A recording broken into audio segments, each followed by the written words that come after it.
Hello everybody and welcome back to Gardens and Crystals with me, Wesley Peterson, and today I have a raid in the rack video for you because I want to show you the beautiful plant I have next to me here.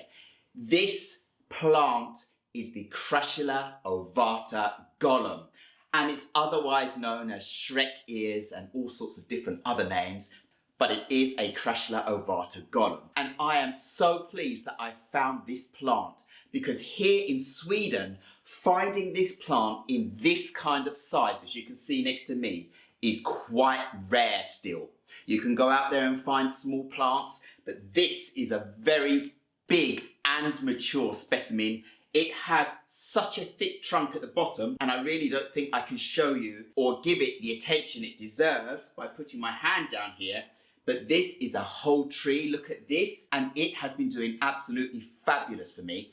Now I've actually had this plant around 6 months now, but I've had so much else going on and I've been at my cottage, not in my apartment here, my indoor terrace garden, so I haven't got round to making a video on this plant, but I've wanted to do that for a very long time now. So this plant I have in my indoor terrace garden. It has a light above it here on the side and a grow light on the back behind it there. It has a window behind it where it can get the sunlight, but it is still a very dark room here in my indoor terrace garden. And the sunlight coming from outside, well, there isn't any now, it's winter, it's just grey clouds for months on end. And this is a plant that needs a lot of light to keep it happy, because I found that if it's not getting enough light, all of these lovely leaves, these succulent leaves, will just start falling off. And well, this plant has been very happy because I've given it so much light. The leaves are growing long, they've got this absolutely fabulous shape on them. And I am thinking at some point next year, I'm actually going to go in and change this plant up a little bit. I want to keep the thicker trunk on this plant, the middle part, and I want to put it in a bonsai pot because it really has such a thick, beautiful trunk and it does look like a tree. So I think it would be nice to make it look more like a bonsai. And then I'm going to remove this bottom branch down here and the one over here and make me 2 whole new pots with 2 more plants from this one arrangement I have here because it's just amazing. But I think this trunk here deserves more focus. So basically I haven't done anything with the potting. I haven't repotted this plant since I've had it. So I've had it 6 months. It's still in this plastic nursery pot. It's very happy with that. I water it around once a month so that it gets the moisture it needs, because this plant actually does, if it dries out too much, start wrinkling up its leaves and they start drying out and falling off. So I've actually found that this plant is much more sensitive than the original Crassula ovata when it comes to light and water. It likes to be watered much more than the original Crassula ovata. And it does like to have a good amount of light. My original Crassula ovatas do seem to be able to cope with a little bit more of a shady kind of situation and they don't drop all their leaves.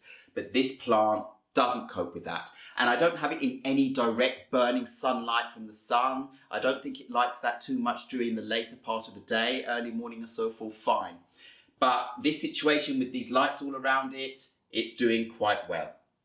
So now, I just want to take you in for a quick closer look so that you can see this plant much more closer up, because really the trunk and the leaves and everything on this plant are just gorgeous.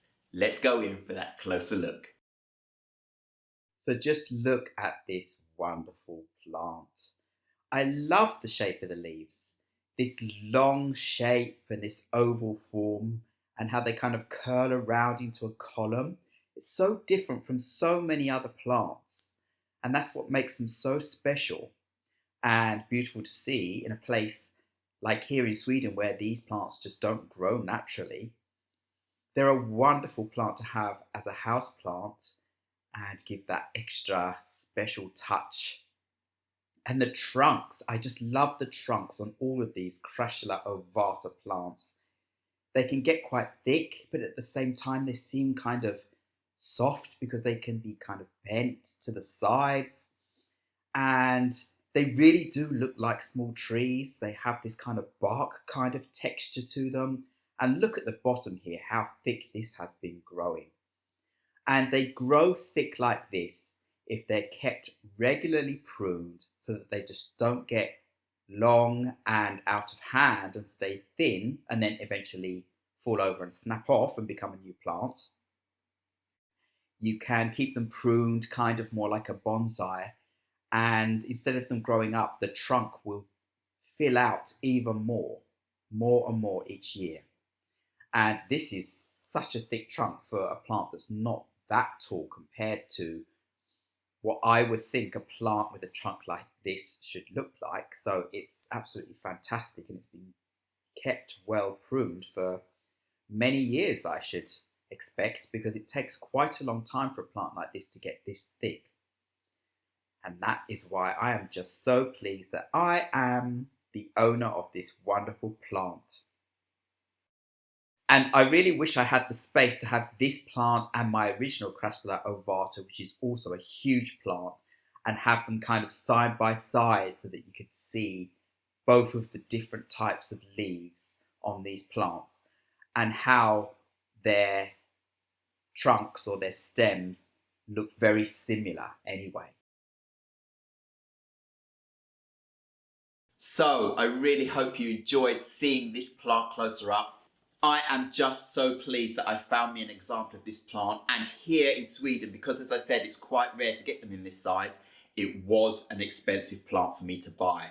I paid 1,365 Swedish kroners for this plant in this size. And I know that if you're watching from somewhere in Southern California or the southern states of America and South America and many other places where it's warm in Asia and so forth, where you can get these plants much easier and they grow near enough like weeds in certain places I've seen in California, well, you're probably going to think that's an extortionate amount of money to pay. But as I said, in Sweden here, this is only able to be kept as a house plant. It would never be able to take low temperatures outside.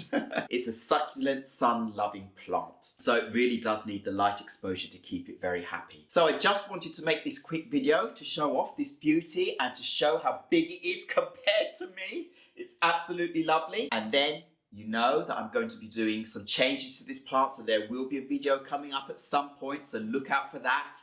And then we'll see what happens. But for now, I'm really enjoying my plant as it is. So, if you have the opportunity, get out there and buy yourself a lovely new plant, because what's better than filling your home with the love and joy and the positive energy you get from these beautiful beings. So all I have to say now is thank you very much once again for watching Gardens and Crystals with me, Wesley Peterson. Please remember to like, subscribe and hit the bell so you know when my next video will be coming up. And I will see you again very, very soon. Goodbye.